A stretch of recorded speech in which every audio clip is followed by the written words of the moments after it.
ભાદરવો આવ્યો બીમારી લાવ્યો। ખાસ કરીને શરદ ઋતુને રોગોની માતા તરીકે એટલા માટે ઓળખવામાં આવે છે કે પાણી અને અગ્નિનું મિશ્રણ આ ઋતુમાં જોવા મળે છે અને પરિણામે દરેક વ્યક્તિઓને પિત્ત, એસિડિટી, અલ્સર, કોઈપણ પ્રકારની બીમારીઓ, સાંધામાં બળતરા અને મગજમાં ચીડચીડપણું થવું, ગુસ્સો વારંવાર આવવો, ઉબકા ઉલટી જેવું ફીલ થવું, આવી બધી બીમારીઓ જોવા મળે છે। સ્પેશિયલી તાવ પણ આવવા લાગે છે।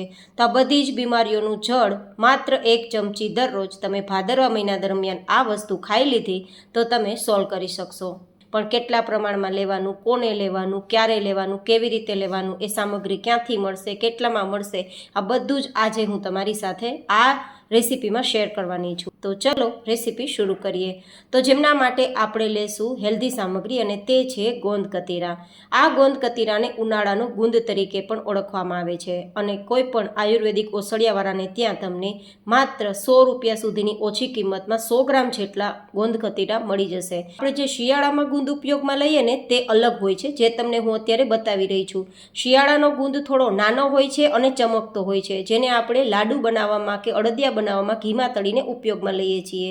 જ્યારે ગોંદ કતીરા આ રીતે પથ્થર જેવો, સ્ટોન જેવો અને બિલકુલ તે રફ સપાટીવાળો અને ચમકતો નથી હોતો। જે ગોંદ કતીરા આપણે તળીને નહીં પણ પાણીમાં પલાળીને ઉપયોગમાં લેતા હોઈએ છીએ અને જેને ઉનાળાનો ગુંદ પણ તરીકે ઓળખવામાં આવે છે। તો આપણે ગુંદ કેવો હોય, કેવો લેવાનો છે તે આપણે જોઈ લીધું, કેવું તેનું ટેક્સચર હોય છે તે પણ જોઈ લીધું, પણ હવે તેનો ઉપયોગ કઈ રીતે કરવાનો છે, કઈ રીતે તેને આપણે લઈ શકીએ। તો અહીંયા આપણે લગભગ 7-8 ટુકડા જેટલા ગોંદ કતીરાના લીધા છે અને હવે 1 ગ્લાસ જેટલું પાણીમાં તેને પલાળી દેવાનું છે લગભગ 7-8 કલાક માટે, અથવા તો ઓવરનાઇટ પણ તમે પલાળી શકો છો। જેમ જેમ તે પલળશે ને તેમ તેમ તે બરફની જેમ ગોલા જેવો આકાર આવી જશે, ખાસ કરીને જેલીની જેમ તે ફૂલીને ઉપર આવવા લાગશે। તો અત્યારે તેને આપણે ઢાંકીને છોડી દઈએ જેથી તે બરાબર રીતે ફૂલી જાય।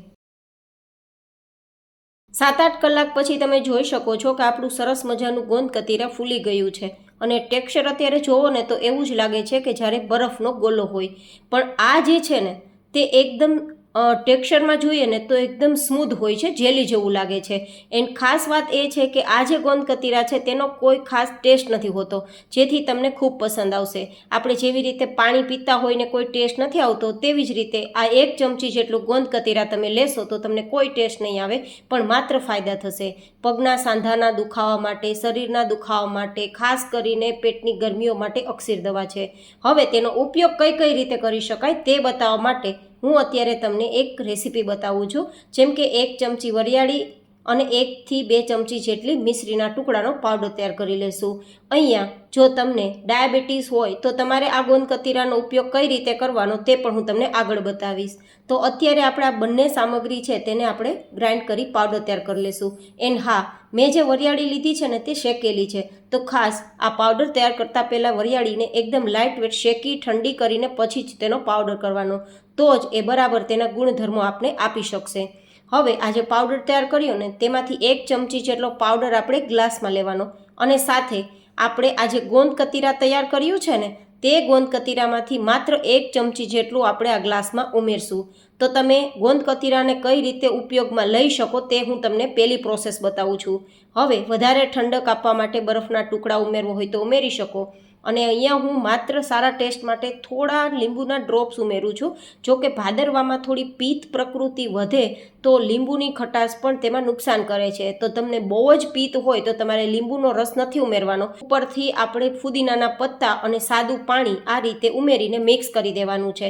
દરરોજના માટે નરણા કોઠે જો આ 1 ગ્લાસ શરબત ભાદરવા મહિના દરમિયાન પી લીધું તો હું ગેરંટી આપું છું કે ક્યારેય દવાખાને નહીં જવું પડે, કારણ કે ભાદરવાની ગરમીઓ તમને બીમાર તો જરૂર પાડશે પણ આ શરબત તમને બીમાર પડતા અટકાવશે।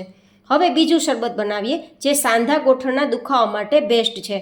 તો એમના માટે 1 ચમચી વરિયાળી મિશ્રીનો પાવડર અને 1 ચમચી જેટલો પલાળેલો ગોંદ કતીરા ઉમેરી દેશું અને પેટને એકદમ 1 જ મિનિટમાં ઠંડક આપવી હોય તો અહીંયા ગુલાબની પાંખડી મારી પાસે ફ્રેશ છે તો લઈ લઉં છું, ના હોય તો સ્કીપ કરી શકો છો, પણ તે જરૂરથી ઉમેરજો, તેનાથી એકદમ ઠંડક મળશે। અને આ રીતે પહેલાં થોડું મિક્સ કરી દેશું, ક્રશ કરી લેશું, જેથી ગુલાબની પત્તીનો રસ છે તે ગોંદ કતીરા સાથે મિક્સ થઈ જાય। અને પછી તેમાં તમે પાણી પણ ઉમેરી શકો છો અને દૂધ પણ ઉમેરી શકો છો, પણ હું અહીંયા દૂધ ઉમેરવા માગું છું, જેથી દૂધમાં રહેલું કેલ્શિયમ સાંધાના દુખાવા માટે પણ બેસ્ટ રહે અને ખાસ કરીને જેને એસિડિટી અને પિત્ત ભયાનક છે અને તેમને ફટાફટ એ બેસાડવું છે તો આ એ કામ કરશે. મતલબ 2 જ મિનિટમાં પિત્ત હોય કે એસિડિટી હોય તે બેસી જશે. તો તેમના માટે મેં ઠંડુ દૂધ ઉપયોગમાં લીધું છે અને અહીંયા મેં બરફના ટુકડા ઉમેરેલા છે. જોકે તે ઓપ્શનલ છે, સ્કીપ કરી શકો છો.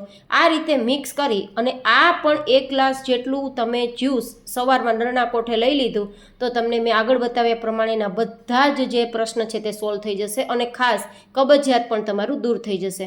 હવે તમને ડાયાબિટીસ છે અને તમે આ પહેલાં 2 બતાવેલા શરબત નથી પી શકતા અને પેટની ગરમીને દૂર કરવી છે તો શું કરવાનું? આ જે ગોંદ કતીરા છે ને તેમાંથી 1-2 ચમચી જેટલું તમારે લેવાનું અને પછી વધેલું જે ગોંદ કતીરા છે ને તેને ફેંકવાની જરૂર નથી. આ રીતે એરટાઇટ ડબ્બામાં ભરી ફ્રીજમાં સ્ટોર કરીને રાખી શકો છો. તમે 2-3 દિવસ સુધી દરરોજ સવારે ઉપયોગમાં લઈ શકો છો. ટૂંકમાં દરરોજ સવારે કોઈ પણ વ્યક્તિ 1 ચમચી જેટલું ગોંદ કતીરા લઈ શકે છે. હવે મેં અહીંયા થોડા તકમરિયાને પાણીમાં પલાળીને રાખ્યા હતા, જે પેટને એકદમ ઠંડક આપશે અને પેટની ગરમીને દૂર કરવા માટે અક્ષીર છે.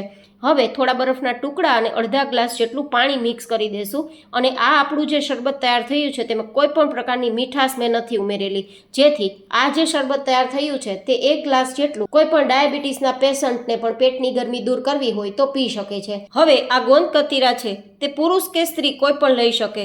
દરરોજની માત્ર 1 ચમચી ગોંદ કતીરા પાણી સાથે, શરબત સાથે, દહીં સાથે, દૂધ સાથે કે કોઈ પણ ફ્રૂટ સાથે પણ મિક્સ કરીને જો તમે ખાઈ લીધું તો હું ગેરંટી આપું છું કે ભાદરવો મહિનો તો શું, પૂરા વર્ષ દરમિયાન ક્યારેય તમે પેટની ગરમીથી નહીં પીડાવ.